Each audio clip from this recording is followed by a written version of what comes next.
आत्मा आती हैं जो परमात्मा के अंश हैं, जो पिछले जन्मों से उनके चरणों में कहीं ना कहीं किसी ना किसी रूप में वो उनके साथ रहे हैं। अब वो पार हो नहीं पाए या भटक रहे हैं, उनको फिर परमात्मा अपने बच्चों को इकट्ठा कर रहा है किसी ना किसी माध्यम से, कोई टीवी से, चैनल से, या किसी पुस्तक से, या किसी मित्र से, रिश्तेदार से, भाई बहन से अपना संदेश भिजवा कर इनको फिर शरण में ले रहा है। तो ऐसी प्यारी आत्मा जो परमात्मा के बच्चे यहाँ आते हैं और इनके लिए जो सेवा होती है, ये धर्म यज्ञ है। इस धर्म यज्ञ में आपका पैसा लगता है, इससे आपको पुण्य होता है, और जो पैसा आपका किराए में लगा वो भी आपका पुण्य के अंदर लगा। अब पुण्यात्माओं, जैसे जो अनजान व्यक्ति हैं जिनको इस मार्ग का पता नहीं, वो मंगलवार को 100 रुपये का प्रसाद बांटनी है, वो तो वहीं तक सीमित है। हम भी ऐसे ही थे जब तक ज्ञान नहीं था। मंगलवार के दिन 100 रुपये का प्रसाद बांटा करते, घने उमंग भर जाती तो 5.25 का बांट देते, बहुत खुशी होती। तो ना तो उसने बहुत गुणा पुण्य मान लेते थे। अब परमात्मा कहते हैं, जिन हर जैसा सुमरिया बैता को तैसा लाभे, ओसा प्यास न भागे ही जब लग दसे नहीं आबे। कहते हैं जिसने जैसा भगवान की भक्ति सेवा दान किया उसको उतना ही लाभ मिलेगा। ओस चाटन ते प्यास नहीं बुझ सकती, वो तो गिलास पीना पड़ेगा गट गट गट जब प्यास बुझेगी। तो ये जो स्वाप का प्रसाद 100 रुपया पल्ले बांध लिया माता का, हमारे नहीं हो जा, और ये छोटे मोटे जो दान हम करा करते, ये तो ओस चाटन वाली बात थी। और अब यहाँ आपने गिलास के गिलास पीने पड़ेंगे और देगा वही परमात्मा। आप देखना खेल मालिक का भगवान क्या किया करता है। अभी तक हम परमात्मा से सुख लेने के लिए पहाड़ों पर चढ़ गए, बर्फों पर चल पड़े, मालिक वहाँ मिलेगा उस मंदिर में, हम चले गए वहाँ मिलेगा, वहाँ पहुँच गए, कोई संत मिला उसके पास जाने की चेष्टा की, लेकिन वो चीज़ नहीं मिली। अब आपको वो वस्तु मिलेगी जिसकी गुण गाया करते थे, जिसकी आपको चाह थी, तड़फ थी, और जिसके विषय में सदग्रंथ संकेत किया करते थे। भगवान ऐसा करता है, भगवान कोढ़ी को स्वस्थ कर देता है, अंधे को आंख दे सकता है, बांझ को पुत्र दे देता है, निर्धन को धनी बना दे, कंगाल को राजा बना दे, और हर तरह के सुख भगवान ही दिया करता है। तो वो परमात्मा आपको अब मिलेगा, वो ही आपको सुख मिलेंगे जो भगवान दिया करता है। क्या बताते हैं, पर्वत पर्वत में फिरा भाई कारण अपने राम, फिर राम जैसे संत मिले जिन सारे सब काम। परमात्मा की चाह में अपने संकट निवारण के लिए पर्वत पर्वत घूमा फिरा, कहीं भगवान मिल जावे, और ऐसे संत मिल गए जहाँ मेरे वो भगवान जो काम करता है और वो काम वहाँ हो गए हमारे। तो कहते राम जैसे संत मिला जिन सारे सब काम। तो पुण्यात्मा, यहाँ आपको वो सुख होंगे आप सोच नहीं सकते, क्योंकि हम भगवान इतनी तो समझते हैं कि भगवान हमें सर्व सुख दे सकता है, लेकिन वो हो कहीं से नहीं रहे थे। अब आपको यहाँ से वो सुख होंगे जो आप सोच नहीं सकते कि ऐसा क्या भगवान वर्तमान में भी कर रहा है। तो ऐसे संत मिले तो हमें वो सुख हुए।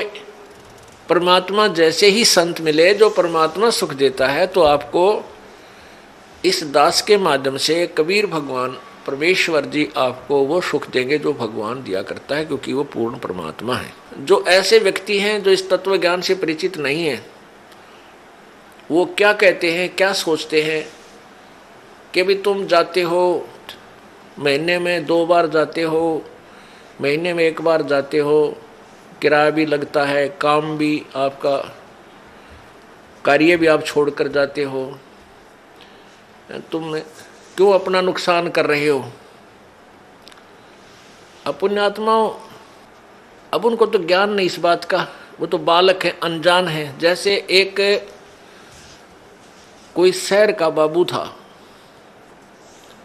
शहर में ही, बड़े शहर में वो पला, वहीं जन्मा पला बड़ा हुआ, नौकरी योग्य हुआ, उसकी नौकरी, उसकी सर्विस लगी रूरल क्षेत्र में, गांव में, और वो अपनी ड्यूटी ज्वाइन करने के लिए गांव में कार्यवर्ष जा रहा था। वहां पर एक खेत में किसान हल जोत रहा था बैलों से और गेहूं बीज रहा था। अब उस शहर के बाबूजी ने तो वो गेहूं अपने घर में देखे थे और एक ठेके में, एक टैंकी में, उसमें से माँ निकाल कर देती थी, नौकरानी आटा पिसवा लाती थी और माता बना के भोजन दे देती थी। वो बाबूजी खा के और बड़ा हो गया था। उसने ये नहीं पता था ये गेहूं कैसे उत्पन्न होता है, कैसे बनता है। और जैसा भी अपना व्यवहारिक ज्ञान उसको था कि भी गेहूं की बड़ा अभाव है अपने भारत में और इसको बर्बाद नहीं करना चाहिए, बड़े संभाल के रखना चाहिए, क्योंकि वैसे माता पिता भी कहते हैं भाई अन्न को बर्बाद नहीं करना चाहिए, बड़ा ये जीवन दाता है। तो वो भी भावना उसमें थी। उसने क्या देखा कि किसान एक थैले में कणक गाल के, गेहूं डाल के और एक पाइप के द्वारा बैलों के पीछे हल पर लगे हुए उस पाइप में से और मिट्टी में वो गेहूं डाल रहा है, मिट्टी में डाल रहा है खेतों में। और कुछ गेहूं अलग रखे हैं जिनको दूसरी ट्रेन में वो उठाएगा। तो उसने देखा कि भाई ये आदमी के क्या मिट्टी में क्या डाल रहा है। उसने देखा गेहूं रखे हैं, ये गेहूं ही बीज रहा है। तो उस किसान से कि मुट्ठी से भी उसने देखा गेहूं डालता है, उसको पक्का हो गया कि ये आदमी मूर्ख है जो ऐसी बढ़िया वस्तु, खाने की वस्तु, अन्न गेहूं को और मिट्टी में डालने लग रहा। अच्छा पागल। अब उसको उस बाबूजी ने कहा उस गेहूं बीजने वाले हाली से, किसान से, कि भैया एक बार रोकना। अब किसान ने सोचा भाई शहर का आदमी दिखा है, कोई रास्ता पूछता होगा। उसने बैल खड़े कर लिए, रोक दिया हाल। हाँ बाबूजी बताओ क्या काम है। तो बाबूजी ने बोला अरे तू मूर्ख है क्या। वो शहर वाला बाबू बोला अरे किसान तू पागल है क्या, इस गेहूं को बर्बाद कर रहा है, ये तो बहुत संभाल के रखने का है। ला गया लेक्चर देन जिसा उसने बेरा था बॉडी पीरियड ने। अब वो किसान ने सोचा यो कितना है क्या बंदर, इसने यो मन ने मुझे शिक्षा देने लग रहा है उल्लू। वो समझ गया कि उन्हें बोतलू है कह लेने दे इसने सारी। वो जब सब अपनी शिक्षा दे चुका, जब पहले उसकी मूर्खता उसको पता लग गया कि भाई वो इसने पता ही नहीं होगा इस प्रोसीजर का, तब उस किसान ने उसको समझाया कि भगत जी बात सुन, मैं गेहूं को बर्बाद नहीं कर रहा, ये बर्बाद जो मैं करता हुआ नजर आ रहा हूं ये मुझे आबाद करेगा। ये गेहूं देख 1 एकड़ में 40 किलो डालूंगा, 40 किलोग्राम, और एक ट्रैक्टर की ट्राली भर के ले जाऊंगा, इतना इसमें धन होगा मुझे। यानी 40 किलो डालूंगा 1 मन, तो मुझे 60-65 मन गेहूं यहां से मिलेंगे। अब वो बता रहा था लेकिन उसको समझ में पल्ला नहीं पड़ रहा उस बाबूजी के। अब मैं कैसे मानूं भाई, अच्छा मूर्ख है, मिट्टी में बर्बाद कर रहा है, कहता गेहूं 65 मन होंगे 1 मन के। किसान ने कहा कि आप 4-5 महीने के बाद आना, अप्रैल में, और फिर दिखाऊंगा तुझे ये मैं बर्बाद कर रहा हूं, यही मुझे आबाद करेंगे। अब वो चला गया। वो फिर आया इसी प्रकार अप्रैल के महीने में। उसने देखा, किसान ने उसको दिखाया कि 1 कनक का दाना डाला था और कम से कम 10-12 ये गुच्छा बन गया देख नीचे से, और प्रत्येक पौधे के ऊपर 1-1 बाली आई है, एक बाली में 30-40 दाने हैं। उसने ऐसे करके वो दिखा, देख बाबूजी। तब उसकी चौंध टूटी। भाई आप ठीक कह रहे थे। तो पुण्यात्माओं, जो आज आप दान कर रहे हो, किसी प्रकार यहाँ भगवान के दरबार में आने का आपका किराया तक भी आपके पुण्य में लिखा जाएगा। और जो अनजान है वो तो ऐसा समझ लो जिसने कभी देखा ना हो गेहूं उत्पन्न कैसे होते हैं, उस 4 मन गेहूं को ही चिपटा बैठा रहा, उसी को सुरक्षित रखे, आगे कहाँ से मिलेंगे उसको। तो आप जो पुण्य कर रहे हो, ये दान कर रहे हो, यही आपको आबाद करेगा। कहते हैं देते को हर देत है जहां तहां से आने, नहीं दिया फिर मांगते फिर यो साहिब सुने ना कान। जिन्होंने देखो आज एक तो इतना गरीब है, फाइनेंशियली इतनी वित्तीय हालत उसकी कमजोर है कि रिक्शा चला रहा है, एक ऐसा है मजदूरी कर रहा है, एक रिक्शा चला रहा है, एक उसके अंदर विराजमान है, बैठा है, दोनों ही मनुष्य। तो पुण्यात्माओं, एक गाड़ी चला रहा है ड्राइवर, एक मालिक उसमें बैठा है और गाड़ी भी मालिक की है। तो इतना भेद यूं क्यों हो गया? क्योंकि पिछले जन्म जन्मांतरों की जैसी भी जिनकी भक्ति शक्ति है, जितना भी जिन्होंने पुण्य किया हुआ है, वो आज आपको ज्यों का त्यों दे रखा है। जिन्होंने पीछे कोई पुण्य किया नहीं, वो आज कंगाल है और एक एक पैसे को मांगते फिर रहे हैं। अब कोई नहीं सुना है, अब देते को हर देत है। जिन्होंने दान किया उनके ठाट ठाट कर रखे हैं। छोटा सा बच्चा बिजनेस में लग जाता है और चारों तरफ से उसके पूरी प्रोग्रेस हो जाती है, विकास होता है, क्योंकि उसने पिछले जन्म में पुण्य कर रखे, वो भगवान दे ही देगा, उसमें टोटा होने ना दे उसके। तो इस प्रकार अब आप जो दान करोगे,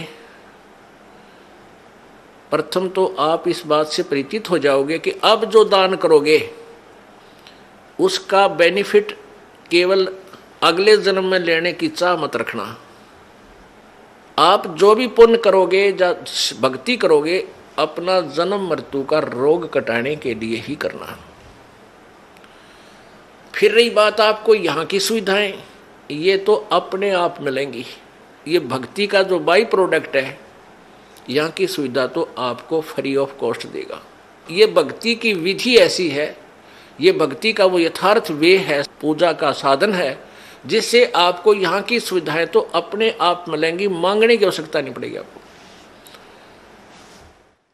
जैसे गेहूं बीज दिया किसान ने, अब किसान का प्रथम उद्देश्य है कि भाई गेहूं हो, मेरा बालक मेरा परिवार भूखा ना मरे, हम जीवित रहें, अन्न को खाएं। और उसके साथ फिर भूसा और बन गया, वो तूड़ा बन गया, तूड़ा जिसको चारा बोलते हैं पशुओं का, वो तो पहले बना। उसका उद्देश्य केवल ये था कि मुझे गेहूं मिले। यहाँ भी आप देखते हो कि कई लोग ऐसे हैं पैसे वाले, इतना उनका बड़ा फार्म होते हैं, इन क्रेनों से कटवा डालते हैं, गेहूं की बाली बाली निकाल लेते हैं और नीचे वो तूड़ा चारा काट कूट देते हैं, अंदर ही पड़ा रहता है। उनका उद्देश्य गेहूं बीजना ही था। और वो जो तूड़ा है, वो चारा, वो फ्री में होता है, वो अवश्य ही होगा। तो आप यहाँ संसारिक जो आपके ये कार कोठी और धन सुविधाएं आवश्यकताएं, ये तो तूड़ा समझो इस भक्ति का, ये चारा आपको आप पे मिलेगा। और असली धन है मोक्ष।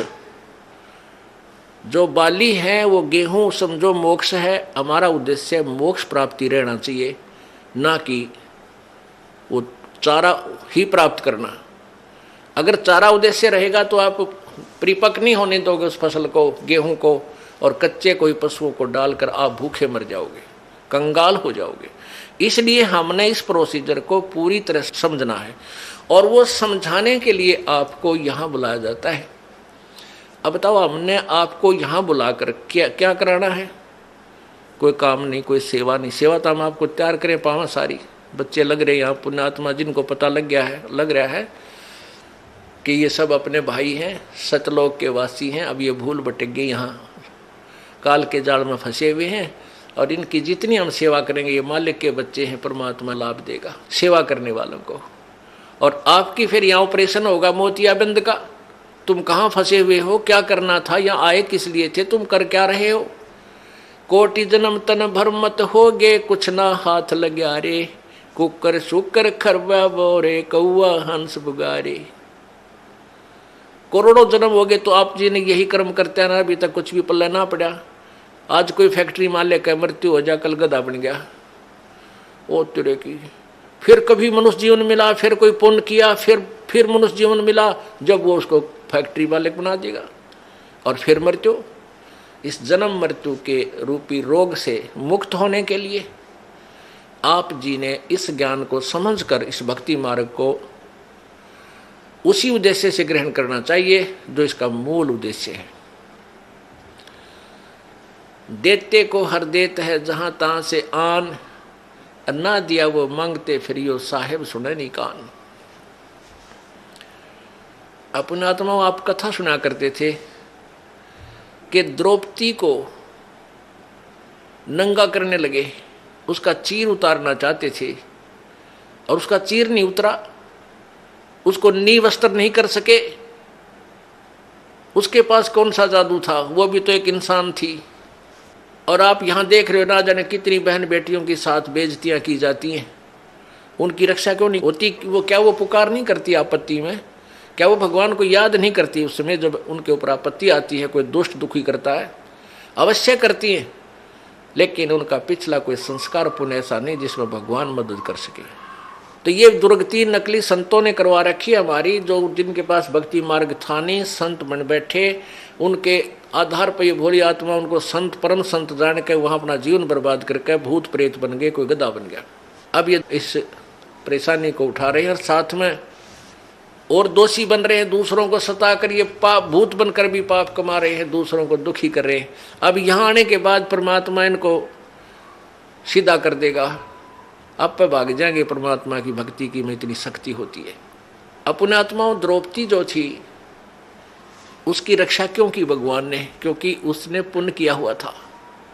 वो पुण्य कैसे किया था? एक समय परमात्मा कबीर जी परमेश्वर कहते 100 छल छिद्र मैं करूं अपने जन के काज, हरणाकुश उधर विदारिया और नरसिंह धर लिया साज। अपने आत्मा आपको कुछ दिनों समझ में आएगा कि ये नरसिंह कौन बना था। ये वो परम शक्ति आई थी, पूर्ण परमात्मा, उसने नरसिंह रूप धर के और उस बालक भगत की, प्रहलाद की रक्षा की थी और हिरण्यकशिपु का विनाश किया था। तो कहते मैं ऐसे नरसिंह रूप धारण कर लेता हूं, ऐसे ही वो परमात्मा अपनी प्यारी आत्माओं पर आने वाली आपदाओं भविष्य में जो आनी है उनको बचाने के लिए ना जाने कौन सी लीला कर दे। परमेश्वर कहते हैं हम चारों युगों में आते हैं, कबीर जी बताते हैं। सतयुग में हम सतसुकृत नाम से, त्रेता में मुनिंदर नाम से, द्वापर में करुणामय नाम से और कलयुग में वो कबीर नाम से आए। और उसके बीच में भी वो परमात्मा अन्य रूप बना करके कुछ समय कहीं रह करके लीला कर जाते हैं। ऐसे ही वो परमेश्वर, अब हम यहाँ आपको उसी दृष्टिकोण से बताएंगे। परमेश्वर एक संत की लीला कर रहे थे और वो संत आंखों से अंधा था, उसके पास केवल एक लंगोट था, कोपीन थी। गंगा पर स्नान करने के लिए गंगा में प्रवेश कर लिया। अब सुबह का समय था, मुंह अंधेरा था, उसमें जाकर के गंगा में स्नान करने लगा। उसी समय द्रौपदी अपने पिता के घर पर थी, वो कंवारी थी, उसकी शादी नहीं हुई थी। सहेलियों के साथ स्नान करने के लिए गंगा पर जाती थी। गंगा के किनारे उसके पिताजी ने एक जनाना घाट बना रखा था, यानी वहाँ एक स्नान गृह बना रखा था लड़कियों के नहाने का। तो द्रौपदी की सहेलियाँ और द्रौपदी वहाँ स्नान करने प्रतिदिन जाया करती थी।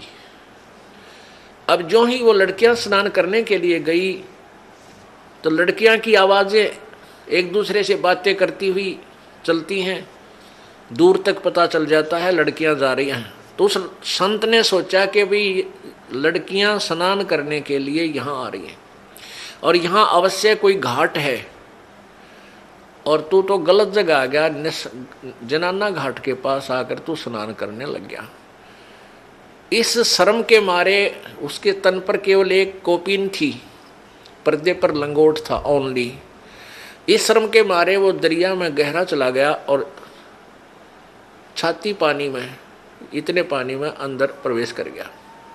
अब द्रौपदी ने देखा कि साधु संत स्नान कर रहा है, साधु भक्त। और पुण्यात्माओं, भगत के अंदर एक विशेष प्रेरणा होती है, क्योंकि हमें पता है कि परमात्मा न जाने किस रूप में कहाँ दर्शन दे दे। तो पुण्यात्मा के अंदर संत की वेशभूषा में परमात्मा दिखाई दे जाता है। वो सोच लेता है साधु है, भक्त है, भगवान की चर्चा करता है, इसके पास बैठ कर कुछ देर भगवान की चर्चा करेंगे। तो द्रौपदी ने इस दृष्टिकोण से देखा कि साधु मिल गया सुबह सुबह और इससे भगवान की चर्चा करेंगी। उसने देखा कि स्नान कर रहा है, हम भी स्नान कर लेती हैं। कहते हैं साधु दर्शन राम का मुख पर बसे सुहाग, और दर्श उन्हीं को होते हैं जिनके पूर्ण भाग। कबीरा दर्शन संत का परमात्मा आवे याद, और लेखे में वाए गड़ी बाकी का समय व्यर्थ बाद।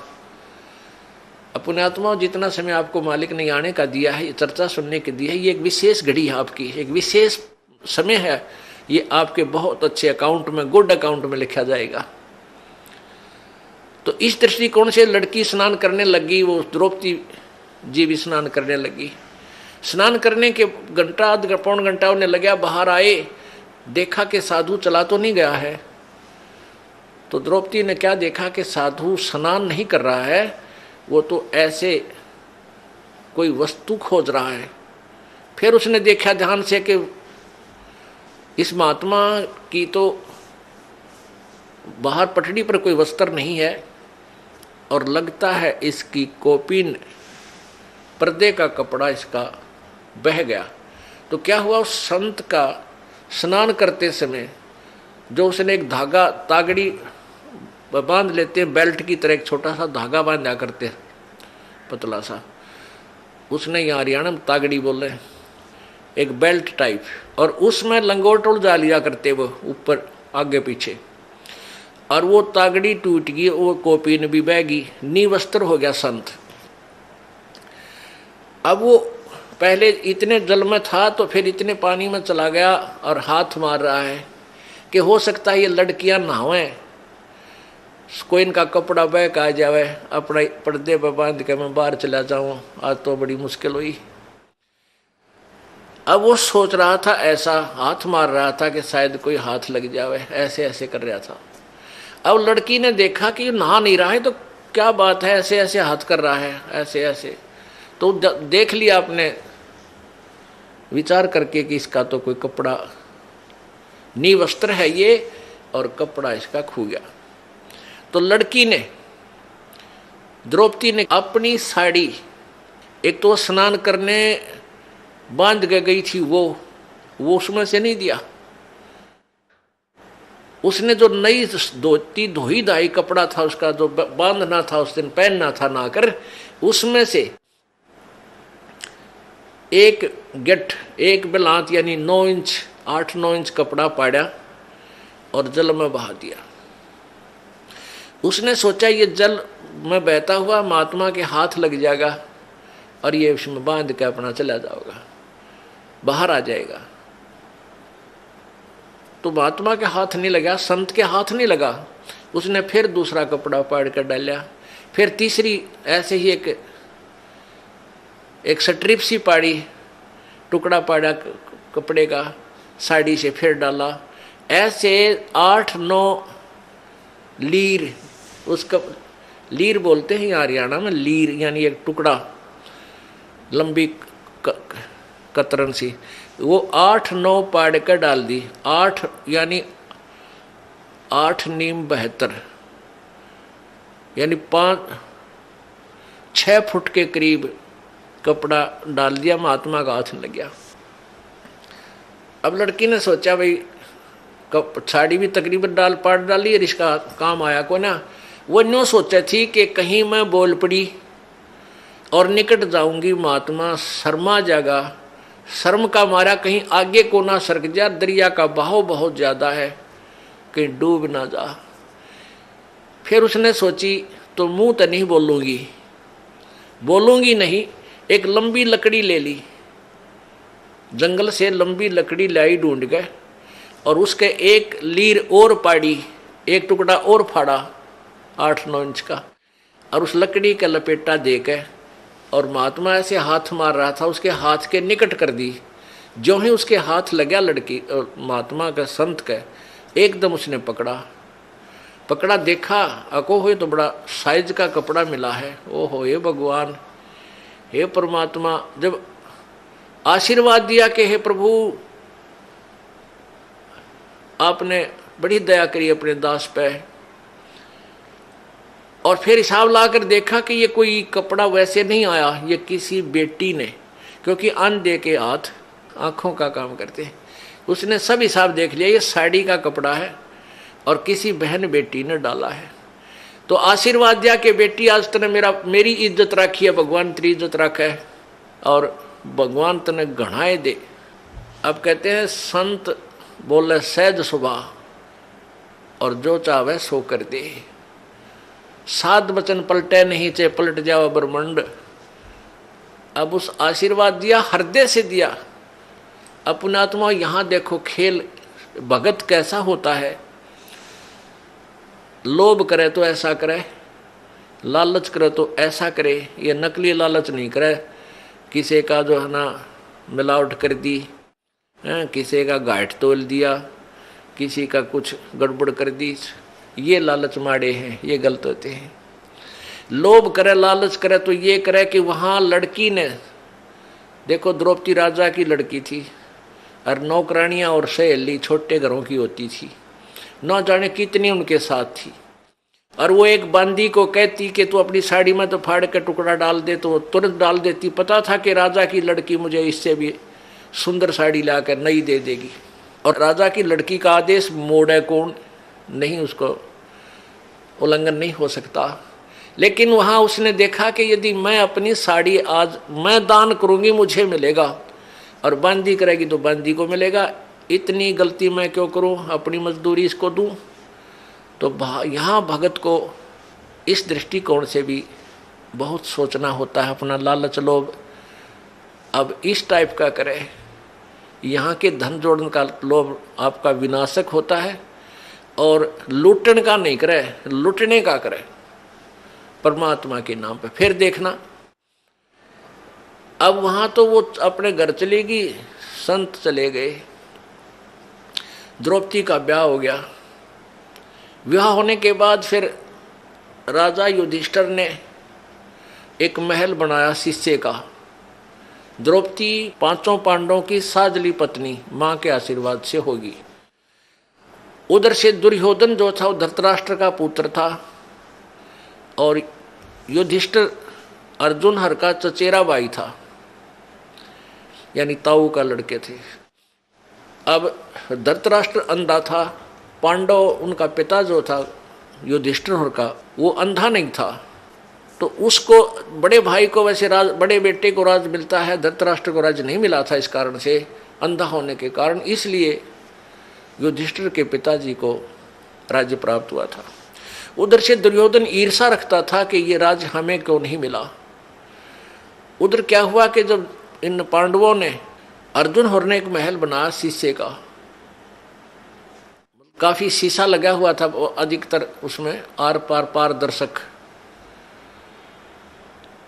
और एक दिन दुर्योधन उसमें चला गया महल में, द्रौपदी वहां पर थी।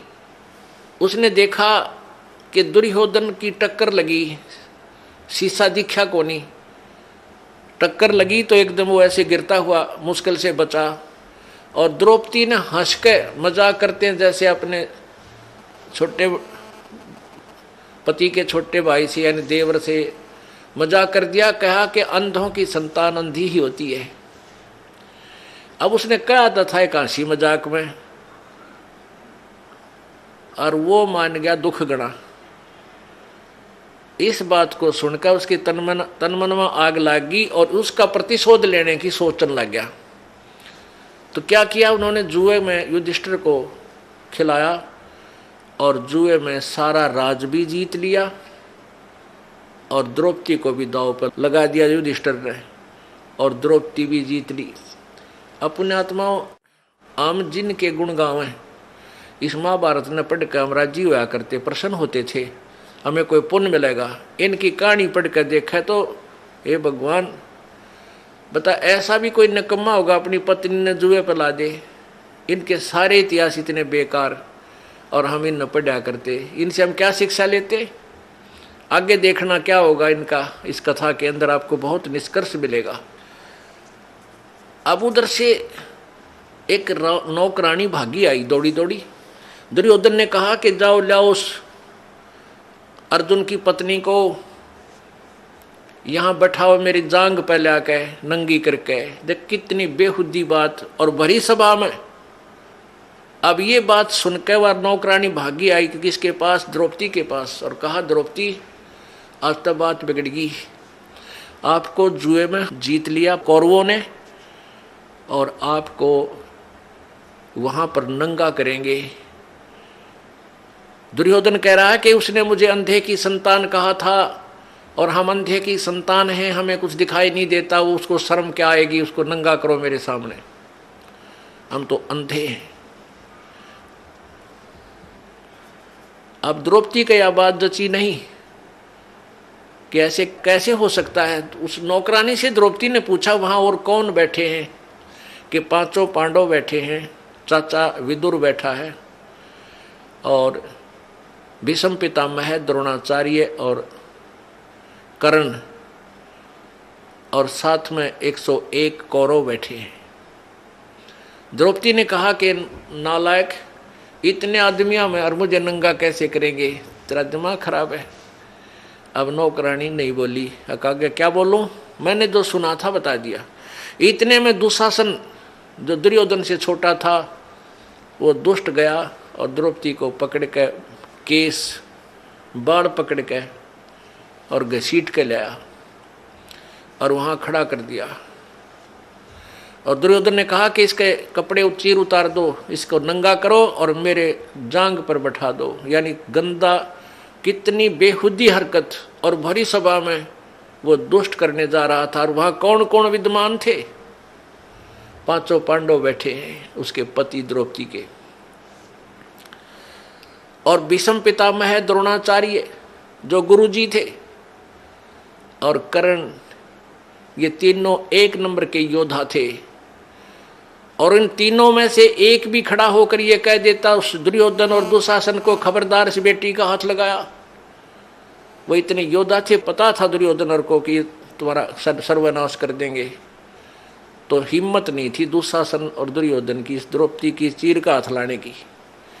लेकिन उस दुर्योधन के मलिन अन्न को खाकर उनकी भीष्म पितामह द्रोणाचार्य और कर्ण की भी आत्मा मलिन होगी, उनके अंदर भी गंदापन छा गया। और उस लड़की को नंगा देखने के लिए वो भी वहीं विराजमान रहे। और उन्होंने उठकर ये भी नहीं कहा तुम के जुल्म कर रहे हो, क्या करने जा रहे हो, इंतजार करते रहे, बैठे हैं कि कब नंगा हो, कब नंगी होगी। तो उनमें के मलिनता होगी। सोच लेना पुण्यात्माओं, जिनको हम बड़े बहादुर और बड़े नेक व्यक्ति मानते थे। उस पूरी सभा में जब उसने देखा अपने पांचों पांडवों की तरफ, पांचों पांडवों की ओर देखा कि ये अभी इन कौरवों को सीधा कर देंगे, मेरी बेइज्जती को नहीं देख सकते। लेकिन वो बंध चुके थे, वो उसको दांव पर लगा चुके थे, वो मर्यादा में बंद कर बैठ गए थे। उन्होंने भी ऊपर को नहीं देखा। जब द्रौपदी ने पुकारा मेरी रक्षा करो, पांचों पांडव नीचे जमीन पर ऐसे गर्दन करके और ऐसे जमीन खोदने लगे। फिर भीष्म पितामह द्रोणाचार्य और कर्ण से पुकारा कि मेरी रक्षा करो।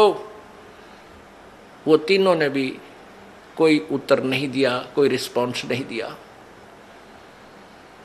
केवल एक विदुर था जो भक्ति बीज था, जो एक पुण्य आत्मा था, वो खड़ा हुआ और दुशासन से कहा कि दुशासन, अरे दुर्योधन, तुम किसकी बेइज्जती कर रहे हो, अपने ही परिवार की। अरे पांडवों की बहू और कौरवों की बहू में क्या अंतर है, दुनिया के कहेगी, अपनी इज्जत आप पे उतार रहे हो, तुमने कुछ शर्म आनी चाहिए, कुछ लज्जा करो। तो दुर्योधन ने कहा दुशासन, इसका दर्दे दो दड़ाक, यो तो भाई सदा पांडवों की तरफ बोलता है, ये चाचा नहीं दुश्मन है, ये इन्हीं का चमचा है, इन्हीं की ओर बोलता है। अब दुशासन ने अपने चाचा के थप्पड़ मारा और कहा कि तू तो इन्हीं की ओर बोलता हमेशा, हमारा तूने कभी पक्ष नहीं लिया। तो विदुर जी वहाँ से उठकर चल पड़े। पुण्यात्माओं, जो भगवान से डरने वाले इंसान होते हैं, वो न तो अत्याचार देख सकते और ना सहन कर सकते हैं। अब उसने देखा कि यहाँ तेरी बात नहीं चली, कहनी थी वह कह दी। पंचायत में जो पुण्यात्मा भगवान से डरने वाले हों उन पंचायतियों ने स्पष्ट बात कह देनी चाहिए, इसको मानना चाहिए मत मानना, नहीं तो वो दोषी हो जाते हैं। तो विदुर ने अपने जो कहना था वो कह दिया कि ये गलत कर रही हो, तुमने ऐसा नहीं करना चाहिए। तो उसमें विदुर को उन्होंने थप्पड़ मार दिया, लज्जित किया। विदुर उठकर चला गया। अब क्या बताते हैं, विदुर कहे ये बंधु थारा, एक कुल एक परिवारा। विदुर के मुख पर लगा थपेड़ा, तू तो है पांडवों का चेहरा, तू तो है बांदी का जाया। भीष्म द्रोण और कर्ण मुस्काया। अपने आत्मा इनके इतिहास देखना, जिनको हम बड़े महान आत्मा समझ कहा करते, भीष्म दादा भीष्म। अब जब उसने थप्पड़ मारा दुशासन ने अपने चाचा कर ने बोला तो बांदी का जाया है, बांदी का जाम है, तेरे अंदर तो ये हीन भावना ही रहेगी, तो सूरवीर थोड़ा ही है। तो उस बात के ऊपर वो तीनों हंसने लगे। कौन? भीष्म पितामह, द्रोणाचार्य और कर्ण। जबकि उन्हें खड़ा होकर कह देना चाहिए था, बेशर्म तेरे शर्म ने अपने चाचा पर हाथ उठा दिया, अपने बाप का मार दिया, तेरे चाचा का मार दिया, तो ये सोच। लेकिन वहां दांदरे का डर लागे, दायत्रे का है, और उन्हें धमकाना चाहिए था अपने उस बच्चे को। तो पुण्यात्मा इस काल के जाल को ऐसे समझा जाएगा। अब वो तीनों हंसने लगे। जब द्रौपदी ने देखा कि ये दांदरे काट रहे हैं, ये किसकी मदद करेंगे तेरी, जब उसने प्रार्थना भी करी मेरी रक्षा करो, नीचे को गर्दन कर ली और बैठे रहे। अगर भीष्म पितामह द्रोणाचार्य कर्ण के मन में दोष नहीं होता, उठकर चले जाते, और उधर से दुशासन चीर पकड़कर उसको नंगी करने के लिए तैयार है, और वो बैठे हैं वहां पर। तो पुण्यात्माओं, जैसे हम संसारिक लोगों का सहारा जब तक लेते हैं, वो सहारा पूर्ण नहीं होता, कच्चा होता है। जैसे हम किसी अच्छा रिश्तेदार है, पैसे वाला है, हम उसको अपना मान कर काख पीटते हैं, भाई हमारा रिश्तेदार बड़ा साहूकार है। उस साहूकार रिश्तेदार पर 20,000 रुपये ले आओ एक बार उधारे, और वो दो वर्ष बाद देना, और फिर जाना उससे मांगने, जा अपने चाह न भी टोक लेते हैं, नुका पैसे दे मेरे पहले वाले। अब वहीं पता लग लेगा कि और उधारे दिए वो तो, और एहसान इतना जता देगा, उठाया जाना रखा जा। और दूसरे मान लिया आप किसी मंत्री, मुख्यमंत्री, प्रधानमंत्री की आड़ में, अन्यों सोच लो हम तो बहुत कुछ प्राप्त कर लिया, कल ना उसकी टिकट कट जाए, मृत्यु हो जा, या वो पद पर ना रहे, फिर क्या, ये सहारा कहाँ गया? तो हमने वो एक ही सहारा चाहिए जो मालिक का स्थायी है, जो कभी हमारा साथ नहीं छोड़ सकता। तो जब तक हम संसारिक लोगों का आश्रय तकते हैं तो परमात्मा मदद नहीं करता, साइलेंट रहता है भगत के लिए। वैसे तो जो अपना किया वो कर्म भोग ही रहा है। जब द्रौपदी ने देख लिया भाई ना तो ये पांचों पांडव शीश ऊपर न कर रहे, क्योंकि ये बंध गए, इन्होंने जिता दिया मेरे को, अब ये मर्यादा में बंध गए। और भीष्म पितामह द्रोणाचार्य और कर्ण ये इसका रोटी खा के इस दुष्ट की ये बंध गए, अब किस तो पुकार करूं। तब उसने जब इंसान का संसारिक सहारा समाप्त हो जाता है, जब भगवान याद करता है परमात्मा अब तो तू ही है मेरा। अरे भले आदमी पहले भी यही था, तेरा भूल थी, तुम इनको अपना मान रहा था जो तेरे नहीं थे। ये स्थायी सहारा नहीं था जिनको तूने अपना जो है सहारा माना था। तो जब उसने पुकार करी है परमात्मा, जब देख लिया कोई रक्षा करनी नहीं, तेरी बेइज्जती होगी, जुल्म हो गया, तो इतना मनंगी होगी। अब बेटी ने यह सबसे बड़ी चिंता होती है, सबसे बड़ा दुख है इसकी जीवन का। तो एकदम उसने हृदय से पुकारा, आत्मा रोई। पुण्यात्मा रोते सभी हैं आपत्ति में, लेकिन क्या होता है कि यहाँ आत्मा की पुकार परमात्मा पूर्ण ब्रह्म सुनता है, मन की बकवाद नहीं सुनता। मन तो पता नहीं क्या क्या मांगे, कदे गाड़ी मांगे, कदे कार, कदे रेल मांग ले, इसका नहीं मेरा के मांगे। और आत्मा मांगेगी आपत्ति में खास चीज जो जरूरत होगी उसकी, तो आत्मा के साथ देता है। तो जो ही उसकी आत्मा की पुकार और यहाँ एक धर्मराज बना रखा है इस ज्योति निरंजन ने, और उस धर्मराज के पास न्यायाधीश के उसमें कंप्यूटर में यानी सबके पुण्य डिपॉजिट होते हैं, जिसका जैसा पुण्य बना है शुभ कर्म। तो जो ही उस भक्त आत्मा ने पुकार की तो उसी समय द्रौपदी की जो पुकार थी वो धर्मराज के दरबार में गई और वहाँ एकदम वही कंप्यूटर की वो फाइल खुल गई द्रौपदी वाले प्राणी की, जीव की। तो धर्मराज ने देखा भी आपत्ति आई है इस आत्मा पर देखो इसका कोई मदद बन सकती है कि नहीं। उसने जो ही उस कंप्यूटर में देखा तो एक संत, परम संत को इसने बगैर किसी डिमांड के, नी इच्छा के एक इम्पोर्टेंट दान कर रखा है, पूरी साड़ी की साड़ी दान कर रखी है, और संत ने उसके प्रतिफल में एक आशीर्वाद दिया है और इसके प्रतिफल में मैं इसका खूब मदद कर सकता हूं। तो वहां से वो बटन ऑन कर देता है। तो क्या होता है कि यहाँ पांचों पांडवों के जो आध्यात्मिक गुरु थे वो श्री कृष्ण जी थे। पुण्यात्माओं, जैसे भी जिस भी इष्ट की जिसने भक्ति करनी है उसका गुरु अवश्य होना चाहिए, तभी उसको कुछ राहत ईश्वरीय एक्स्ट्रा ऐड मिलती है। तो उधर से वो धर्मराज के दरबार से और वो जो पुण्य था वो आया श्री कृष्ण जी के अंतःकरण में, उसके कंप्यूटर में टक्कर मारी आकर एकदम। और ये सब लीला पूर्ण ब्रह्म करवाता है, कबीर भगवान करता है। उसमें श्री कृष्ण जी अपनी पत्नी रुक्मणी के साथ अपने महल में शतरंज खेल रहा था। अब इस बात को समझना पुण्यात्माओं, क्योंकि आध्यात्मिक ज्ञान है, बड़ी गहराई से सोचना पड़ेगा आपने कि हम किसको कर्ता मान रहे थे, वास्तव में कर्ता है कौन। तो जब वो रुक्मणी के साथ वो खेल रहा था शतरंज, तो उसमें पासे डालते हैं ऐसे, और पासे डालते डालते कोई शब्द बोलते हैं, कच्चे 11 पक्के 12 पौ 12 या जैसा भी कोई ऐसा बोलते, ले ऐसे बोलता हूँ मैं, ऐसे मांगता हूँ। वो मिलते क्या हैं ओड़े सोड़े, वो बाद की बात है।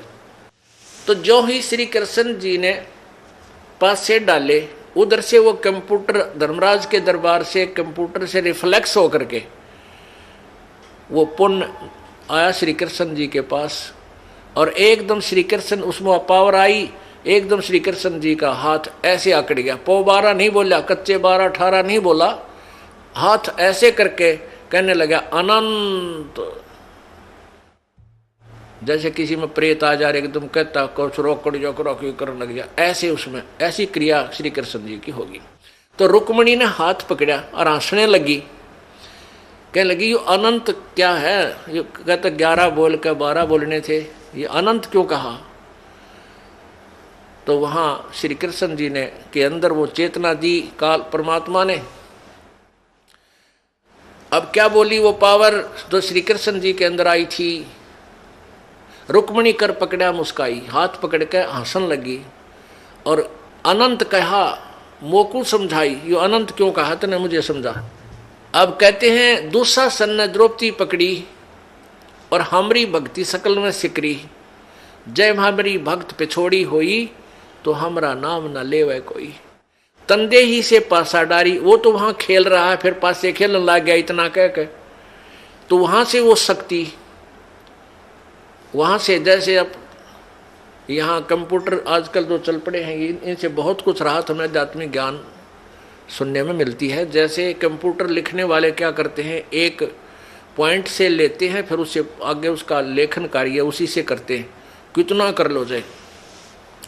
तो ऐसे वहाँ से वो शक्ति, फिर वो परमात्मा सूक्ष्म रूप धार के कबीर भगवान गुरु मर्यादा को रखते हुए वो पूर्ण ब्रह्म सूक्ष्म रूप धारण करके और श्री कृष्ण रूप बना के द्रौपदी के शीश के ऊपर आकर विराजमान हो गया। बाहर पीछे से ऐसे कर दिया, आशीर्वाद दिया पीछे खड़ा होकर के, किसी को नहीं दिखाई दे रहा। कहते हैं तंदे ही से पासा डारी, पहुंचे सूक्ष्म रूप मुरारी, खेचत खेचत खेच कसीसा, सिर पर बैठे हैं जगदीशा। द्रौपद सुता को दीने लीर, जाके अंत बढ़ाए चीर। उस अंधे को कोपिन दी थी, द्रुप सुता को दिन ने लीर, एक टुकड़ा दिया था साड़ी का, और जाके अंत बढ़ाए चीर। अब खेचत खेचत खेच कसीसा, सिर पर बैठे हैं जगदीशा, द्रुप सुता के चीर बढ़ाए, संख असंख पार नहीं पाए। अब दुशासन ने खूब जोर लगा लिया, अपनी तरफ से खींच खींच कर ढेर लाग गया वहां साड़ी का, अंत नहीं आया। दुशासन इतना तगड़ा बताते हैं कि कई हजार हाथियों की ताकत, इतना जैसे आजकल हॉर्स पावर से बिजली की ताकत नापते हैं ना, उसमें आदमिया की ताकत एलिफेंट पावर से नापा करते हैं। तो 1000 एलिफेंट पावर का था वो दुशासन। और द्रौपदी एक कोमल सी बेटी, भक्ति की शक्ति के सामने वो राक्षस फीका पड़ गया। उस कोमल कमल के फूल जैसी उस लड़की का वो पत्ता भी नहीं तोड़ सका, यानी उसका कुछ नहीं बिगाड़ सका। तो जिन्होंने प्रभु का आश्रय लिया है विधिवत, तो उनको कहते हैं देते को हर देत है, जहां तहां से आन और ना दिया वह मांगते फ्री हो, फिर परमात्मा सुने नहीं कहा। तो पुण्यात्मा, अब जैसा भी आप पुण्य धर्म करते हो वो आपके गुड अकाउंट में लिखा जाता है।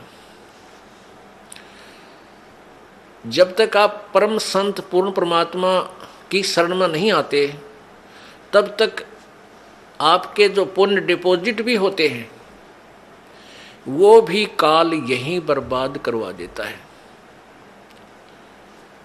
आज जैसे द्रौपदी के ऊपर यह तो आपत्ति टल गई, और फिर केवरानमटी हुई, हिमालय में जाकर गड़ गए, राज्य भी गया, कुछ नहीं रहा, फिर नरक में डाल दिए गए। अब हमने यहां केवल इतना ही लेना है कि आप यहां परमात्मा के चरणों में आए हो, आपका प्रथम उद्देश्य ये हो कि मेरा जन्म मृत्यु का रोग कटे, क्योंकि आप जी ने असंख्य जन्म हो गए यहाँ जन्मते और मरते को। कभी राजा भी रहे, कभी आप रानी भी रहे, और फिर भिखारी बनकर भी घूमते रहे। अब कहीं पर भी आपको स्थायी स्थान नहीं मिला। जैसे आपने पुण्य किए तो आप स्वर्ग चले गए। स्वर्ग क्या है? ये एक होटल है, एक रेस्टोरेंट है। जैसे कुल्लू और मनाली, शिमला, गर्मियों के दिनों में साहूकार लोग 10-20 हजार 50 हजार रुपये ले जाते हैं, और 1 महीना 2 महीने वहाँ होटल में कमरा किराए पर लेकर और वहाँ रहते हैं, ठाठ करते हैं, घूमते हैं, फिरते हैं। बड़ी ठंडा मौसम होता है, हिली स्टेशन है और लेकिन वो पैसे जेब से उन्हीं के लग रहे हैं, होटल का किराया, खाने का खर्चा। जब वो 2 महीना वो 50 हजार रुपये खर्च हो जाते हैं परिवार के, तो फिर वो अपने कर्म क्षेत्र में आ जाते हैं कंगाल होकर। और फिर अगले सीजन में क्या पता सूत बैठे 50 हजार सेविंग हो उनका ना हो। तो इस प्रकार जब आप यहाँ कोई साधना करते हो, जब तक ये सच साधना आपको नहीं मिली, अपने पुण्य के आधार से स्वर्ग चले गए।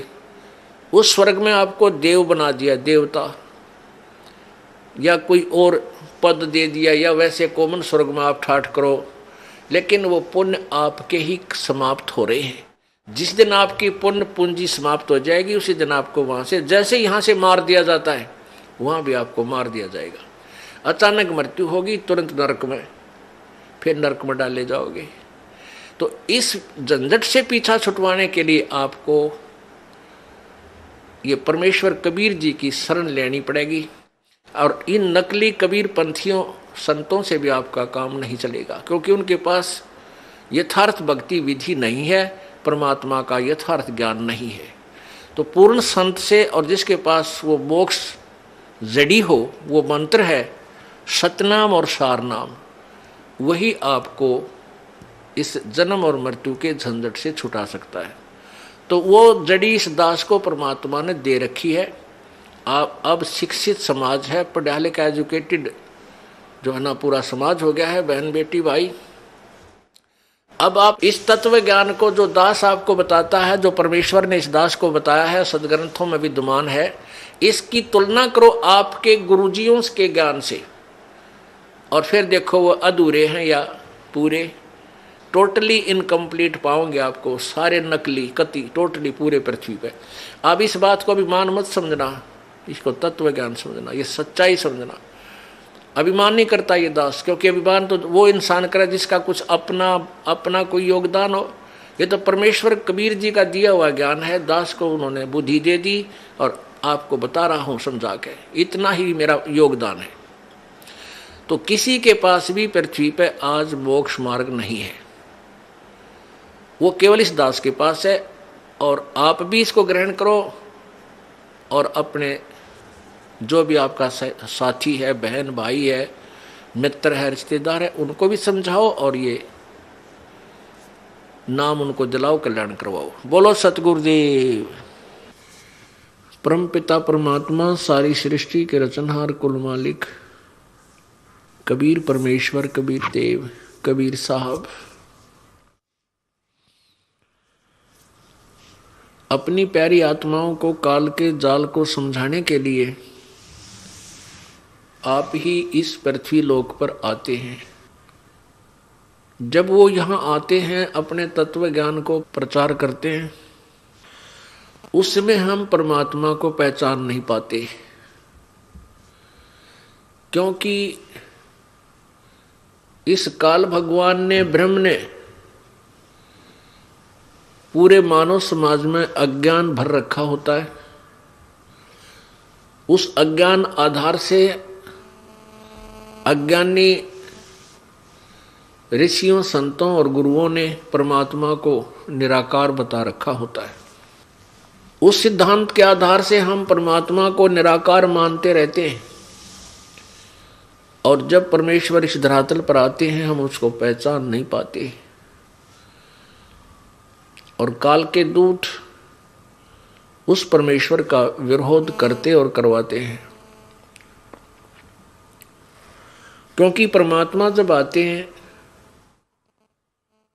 वो यही तत्वज्ञान प्रचार करते हैं जो दास आपको सुना रहा है, उन्हीं के द्वारा प्रचार किया हुआ। अज्ञानी संतों ऋषियों के द्वारा सुना गया लोकवेद होता है। लोकवेद कहते हैं घर का ज्ञान, अपना मन घड़ंत, अपना अनुभव। बहन जी नमस्कार। सर साहेब। क्या नाम है जी आपका? राखी शर्मा। कहाँ से आए आप? जिला नरसिंहपुर, तहसील गारडावारा, ग्राम जौरा, MP। अच्छा, आप ये बताइए, आपने संत रामपाल जी महाराज से नाम दीक्षा कब ली? संत रामपाल जी महाराज से दीक्षा मैंने ली है 28 अप्रैल 2013। संत रामपाल जी महाराज से नाम दीक्षा लेने से पहले आप क्या भक्ति साधना करते थे? ब्रह्मा विष्णु महेश की भक्ति करते थे, खासकर लक्ष्मी जी को मानती थी मैं। इसके अलावा किसी साधु संत से भी नाम दीक्षा ले रखी थी? नहीं ली थी मैंने। अच्छा, आप एक बात बताइए, आप MP में रहते हैं, संत रामपाल जी महाराज से नाम दीक्षा कैसे ली आपने? सर मैंने अपने पति के कहने पे संत रामपाल जी महाराज से नामदान लिया था। आप संत रामपाल जी महाराज के सतलोक आश्रम बरवाला में पहुँचे, आपको कैसा लगा? क्या व्यवस्था थी वहाँ पर? कैसा आपको अनुभव हुआ संत रामपाल जी महाराज के आश्रम में जब आप पहुँचे? जैसे हम गए तो मतलब सतलोक आश्रम नाम है उसका, वैसे ही सतलोक जैसा हमको लगा।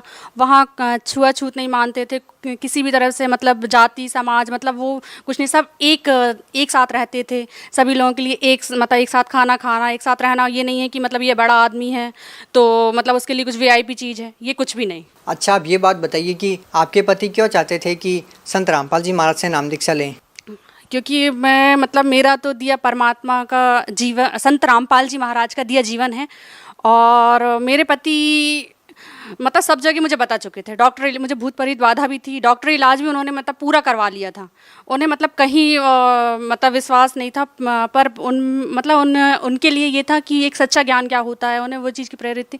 वो सब चीज़ें हताश होके गए थे और उन्हें विश्वास था कि मैं संत रामपाल जी महाराज जी के पास जाके बिल्कुल ठीक हो जाऊँगी। उनको पूरा विश्वास था।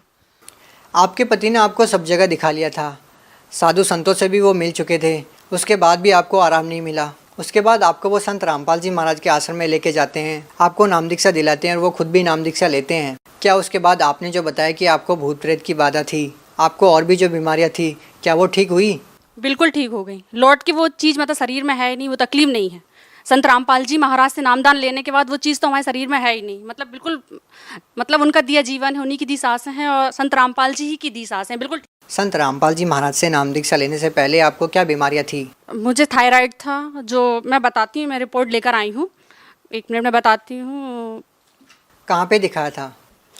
मैंने नागपुर में दिखाया था और भोपाल में दिखाया था। तो ये मैं नागपुर की रिपोर्ट जो रखी हूँ, जो 5 रहना चाहिए, ये आप देख सकते हैं। ये रिपोर्ट वो ये जो 5 रहना चाहिए वो 25.5 था। डॉक्टर ने कहा था कि आपको मतलब टैबलेट खानी पड़ेगी और 4 जो हार्मोन्स के तरीके से रहता है, ये हार्मोन्स आपके 4 साल में नॉर्मल आ पाएंगे, वो 4 हफ्ते में नॉर्मल आ गए थे। संत रामपाल जी महाराज जी ये सब चीज़ कर सकते हैं और अन्यथा डॉक्टर ये सब चीज़ें और कोई नहीं कर सकता। जब आपने डॉक्टर को दिखाया, ये रिपोर्ट आपको पता चली, डॉक्टरों का क्या कहना था कि आपको जो ये प्रॉब्लम है वो किस बारे में है और क्या आपको प्रॉब्लम हो सकती है, किस तरह से इसका इलाज होगा, क्या डॉक्टर ने आपको बताया? डॉक्टर ने बोला कि आपको 4 साल में आराम लगेगा, क्योंकि जो चीज़ 5 रहनी चाहिए वो 25.5 हो चुकी थी और इस चीज़ में अगर आपको प्रेगनेंसी होती है तो वो भी नहीं हो सकती है। पर संत रामपाल जी महाराज से जुड़ने के बाद मुझे प्रेगनेंसी हुई और प्रेगनेंसी के मतलब वैसे नॉर्मल आ गया था। प्रेगनेंसी के समय शायद ये परमात्मा का प्रमाण देने के लिए, प्रेगनेंसी के समय मेरा थायराइड बढ़ गया था, पर उसके बाद मतलब थायराइड में बोलते हैं कि पूरे समय की डिलीवरी नहीं होगी और बच्चा होगा तो अपंग होगा या फिर मानसिक रूप से वो होगा। तो फिर हम संत रामपाल जी महाराज के पास गए और वहाँ पे मैं बोला हमने संत रामपाल जी महाराज से कि डॉक्टर बोल रहे हैं कि ये 7वां महीना लग गया और बच्चा अपंग या मानसिक रूप से बीमार रहेगा। तो संत रामपाल जी महाराज ने बोला कि नहीं, ऐसा कुछ नहीं है, बच्चा अच्छा होगा, ठीक होगा। तो हमें संत रामपाल जी महाराज, हमारे पिता परमेश्वर पर विश्वास था और जब मेरी डिलीवरी हुई तो बच्चा बिल्कुल स्वस्थ हुआ। और उसके बाद थोड़ा सा मैं आपको बताती हूँ, उसके बाद बहुत ज़्यादा दिक्कत हो गई थी। बच्चे होने के बाद मेरे शरीर में इन्फेक्शन फैल गया था और पूरे शरीर में मतलब इन्फेक्शन फैल चुका था, जहर फैल चुका था।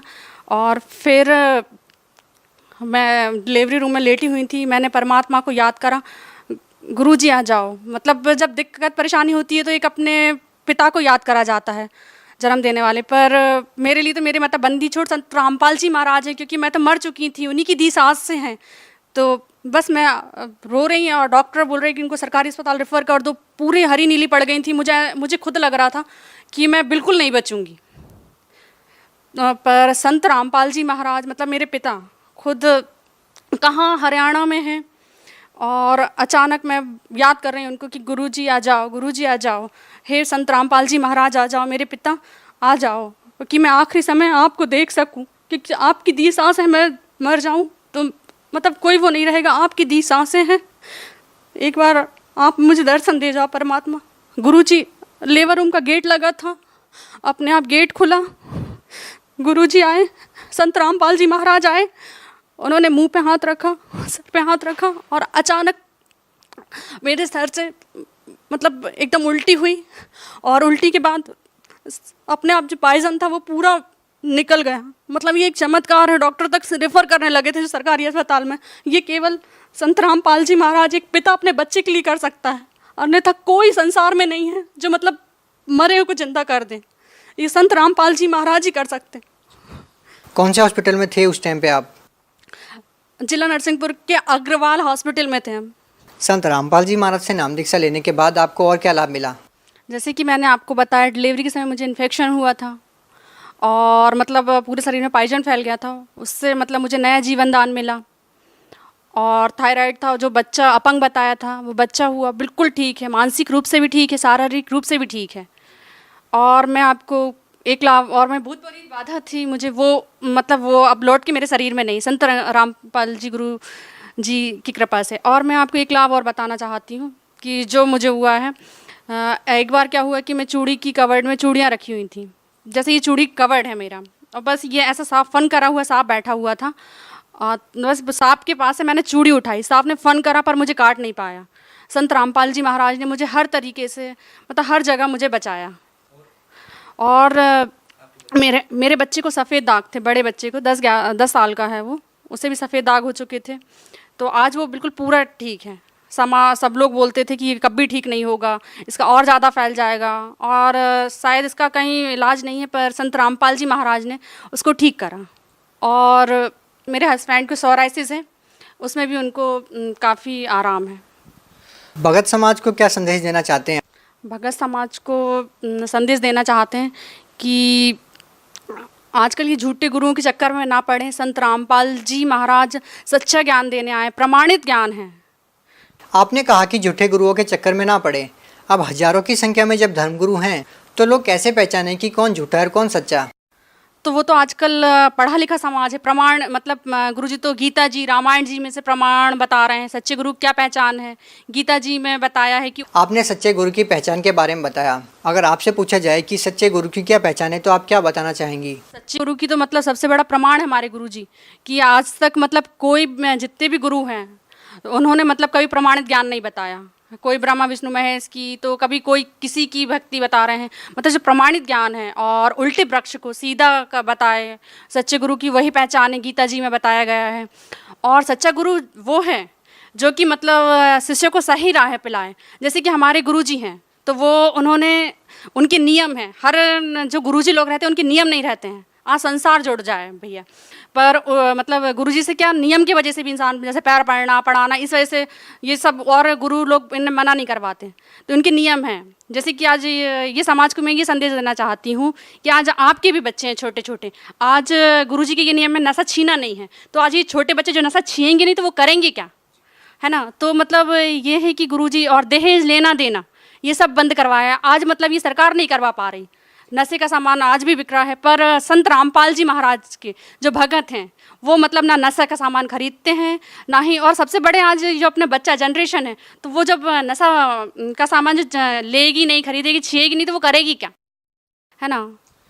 आपसे एक अंतिम प्रश्न पूछना चाहेंगे कि जिस संत से नाम दीक्षा लेने के बाद आपको बहुत सारी शारीरिक समस्याओं से निजात मिली है और आप बता रही हैं कि संत रामपाल जी महाराज समाज को नशे से बहुत दूर कर रहे हैं और दहेज प्रथा से समाज को राहत दिलाई है, एक ऐसा संत जेल में है, तो आप सरकार से क्या प्रार्थना करना चाहेंगी? सर मेरा सरकार से यही निवेदन है कि जिस संत रामपाल जी महाराज ने मतलब लाखों लोगों को जीवन दान दिया है उनको जल्द से जल्द रिहा करा जाए। बहुत बहुत धन्यवाद। सच साहेब।